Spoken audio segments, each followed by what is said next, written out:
Do you want to know what the day holds for you, astrologically speaking? Do you want to know what to expect, not to be surprised by anything?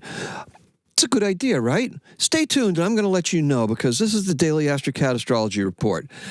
I like to cover this stuff, and I also can't roll out of bed and do this anymore. It's crazy, right? Used to be able to just roll out of bed, just record this. Now, I go on camera all the time, so I just can't roll out of bed and do it. Oh, talk about first world problems. Anyway, this is, like I said, Daily Astrocat Astrology Report. I'm Shane, your host, and this is your place for all things astrology. We do this with a bell. We do it with style. We do it with verve. We also throw in some chimes in there and a purr, because it used to be Daily Astrocat. Well, it still is the Daily Astrocat Astrology Report, but we used to have the cats doing it. Then we follow it up with another Bella, and there's our Bella. Today is Sunday, and it's the 2nd of March. I'm very happy to have everybody here. Thank you so much. The moon is in Aries today, and it's going to be void of course at 8:52. Now, what is that void of course moon all about? Well, void of course moon has no aspects in it for the rest of the day that it forms directly with any other planets. So, and quincunxes don't count, and nor does Chiron. So basically what happens is we've got this whole day with this Aries energy, this just kind of floating out there, right? It should be a good day to get out and get stuff done. Not so much, but it is a good day to just go out there and freeform some stuff, because we're not really driven by any purpose. So we can actually have a lot of fun doing this, and we can really take advantage of some of the abundance that we've had in the last couple of days and just build on that, because what's going to happen is we're going to take all that stuff, we're going to start to break it all down, right? We're going to break it down before we start building it together again. That's what this Pisces season is all about. It's about that dissolving. Now, when we're talking about that, what I also want to talk about is I also want to talk about 5 planets. Now, we got 5 planets that are gathered all together in Pisces right now. That's called a stellium. And what that does is that really just emphasizes the importance of what we're doing, our Pisces thing, right? Pisces things. We don't want to be going on any diversions or anything because they're going to be strong. They're going to pull us strongly, right? But we're also going to be pulled strongly towards spirituality. We're also going to be pulled strongly towards having a deeper sense of empathy and compassion for our fellow human beings. And we're also going to be drawn towards creativity and expression through arts and all sorts of things. It's also good for scientists, too. Einstein. Yeah, good example. So anyway, let's think about this, because what should be an active day isn't. And the void of course moon is carrying the message of caution. Yeah, the message of caution. Mars is in Cancer, and Cancer is all about defensive,ness, caution. Now, the moon is the ruler of Cancer. Now, think about this. This is a very important part. If you think about the tarot card of the moon, oh man, I was going to have one here for a visual too. Anyway, it's got the crab and the dog howling on either side, right? It's got boo, and it's got the stream going down, the crab's coming out of the stream, the moon's up there, and it usually means caution. It means like danger. There might be something in your way. Now, is this the patriarchy talking? Probably.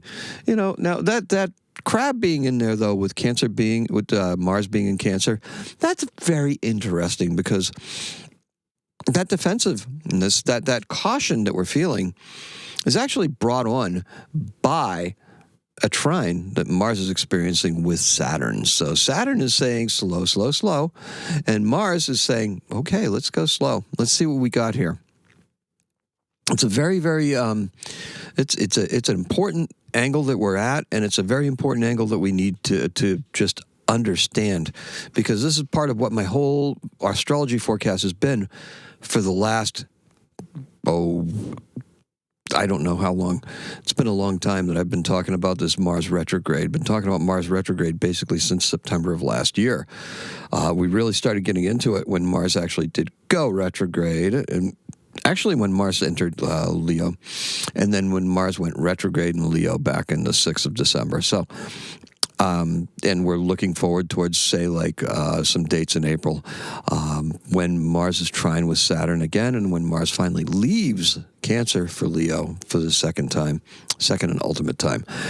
We have the retrograde Venus. Now, that is going to be very interesting, too, because that's going to be I have a separate video that's going to be posted for that not quite immediately after this. Probably about 11 o'clock I will post that on the East Coast time, 11:30. It still needs a little bit of work. I shot it last night, and I was not happy with it. I did not like the way the camera angle looked, and I did not like some of the things about it. So I reworked them this morning, and I will be representing that to you later on today.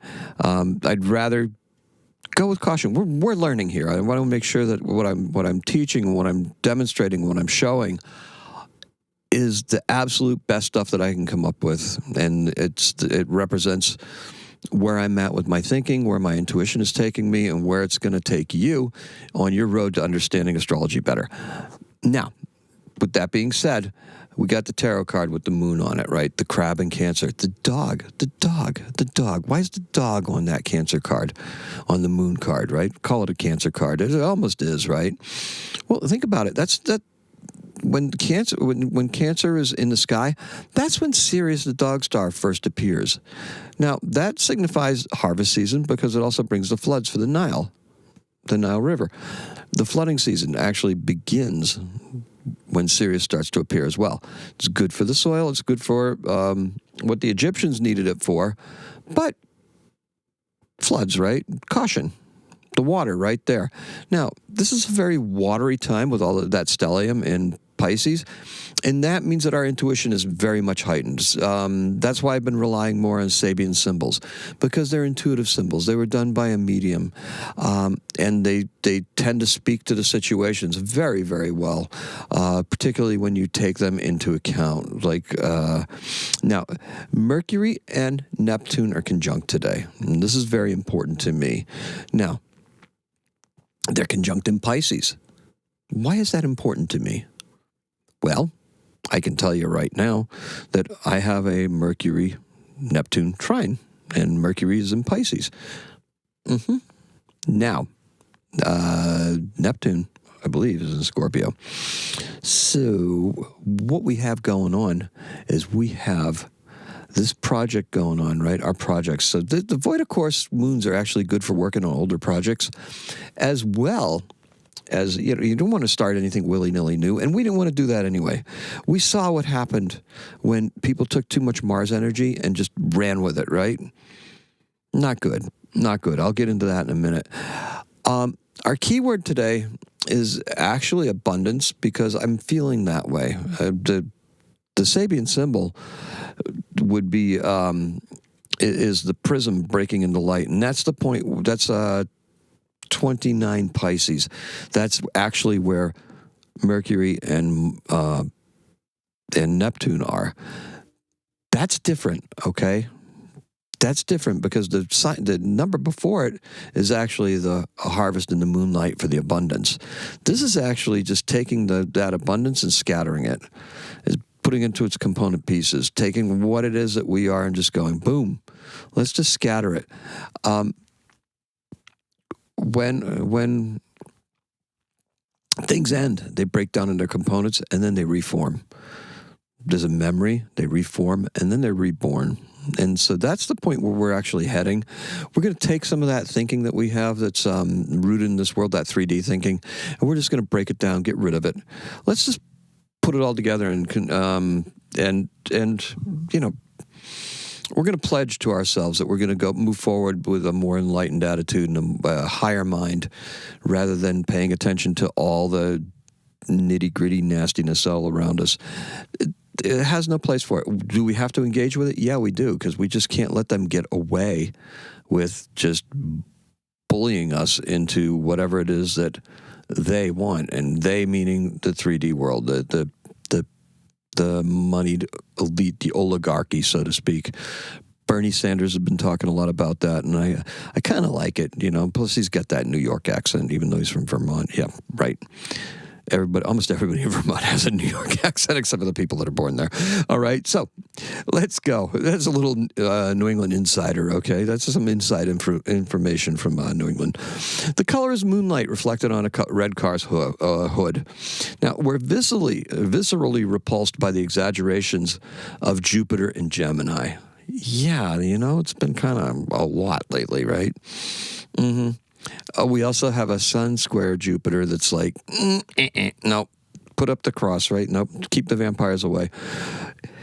It's just been bad. The lies and corruption, they're becoming known to all. We're just seeing it more every day. That's the stuff we're trying to get out. Trust in yourself, okay? The sun in Pisces is square and morally challenged Jupiter. In Gemini, our sensibilities, they're offended for the most part. Unless it's benefiting you directly, why would you do that? Look, if you're reading this or listening to me, chances are you're not in that club. You're not the person who's going to gain from what shenanigans they're trying to pull right now, right? It's just not working. Ideas, Jupiter and Gemini, yeah, they proliferate. But are they the right ones? Think about that. A beautifully creative day deserves some outdoor time. You need to get a little bit in. Get a walk in. You can refresh yourself with it. That might be good. It's going to be brisk. Around here, it'll be brisk. I don't know about where you're at. But work on old projects and try to recapture and improve on some of your past successes. That's tried and true, right? And this is part of that whole Mars retrograde thing. If we go back and we revisit what we've done successful, and then we take some of the current things that we may have worked on, or more current things that we may have put out there, we can check them and see if they were successful or not, what it is, what kind of reaction we got from them, and if it is something indeed we desire or want to go back to, or what worked better, and then move in that direction. Because that's what this is about. It's really about refining our process and getting the process down. Now, I got to tell you, my process has really leapt up in terms of quality and quantity in the last couple of days, and mostly due to a tech upgrade of a new phone. Now, the new phone actually works with the computer, and it works with it better, so I'm able to just get stuff up and going faster, work on it faster, and get it out there somewhat faster. Not today. This is late. Anyway, working on the process, right? As we make improvements and stuff like that and we tweak it, we have to work on it. We have to get better at it. Now, I think my graphic processes are getting a lot better because I do all my own graphics. I have a lot of fun doing that. Sometimes I feel like they fall flat because most people are like, wait a minute, that's not your face, that's not what you're doing. I have fun doing this stuff, and really that's what the point of it is if you're not having fun, why would you do it?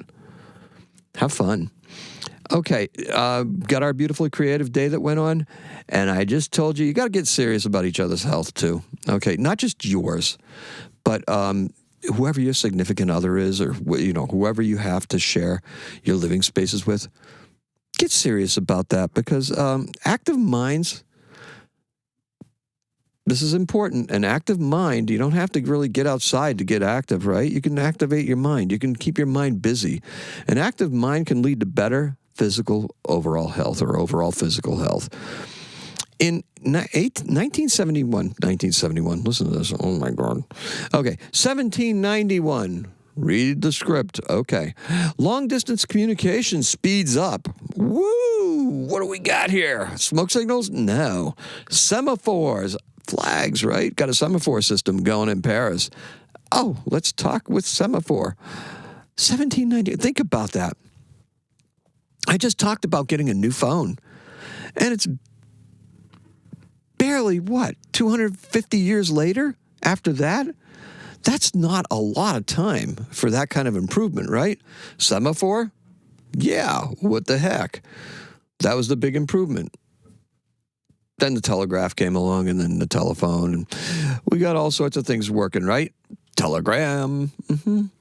And our birthday is Bedřich Smetana. He's born in 17, God, I can't read. 1824, and he died in 1884. He's a Czech composer. He did Ma Vlast and Along the River Moldau. They play his stuff so much on the classical music stations still. And that River Moldau is like a wonderful tone poem, and it's like always been one of my favorites, and it still is, even though I hear it probably once a week because I tend to listen to classical music at work. That's what I got for you. Now, I want to try to get a little factoid about Smetana, but you know what? This is too darn long anyway. So he was born in Little Mysl, and that's in Bohemia, which is in the Czech Republic at this point. So that's all I got for you. Thank you so much. Pilsner Urquell, right? Mm-hmm. Bohemian. I could rhapsodize over that all day long. Okay. Couldn't resist the dad joke. Thank you all for joining us. Thank you for stopping by. I appreciate and love each and every single one of you. Got to tell you, today's keyword is abundance, because we're going to take whatever it is that we have and we're going to share it. We're going to split it out. We're dissolving it, right? We're going to reform ourselves into beings that are more conscious of other things that are going around us, right? Mm-hmm. Yep. And our color is moonlight reflected on a red car's hood. Compelling image, right? That's all I got for you. I know you're waiting for this. Today's a 7. Happy astrocatting.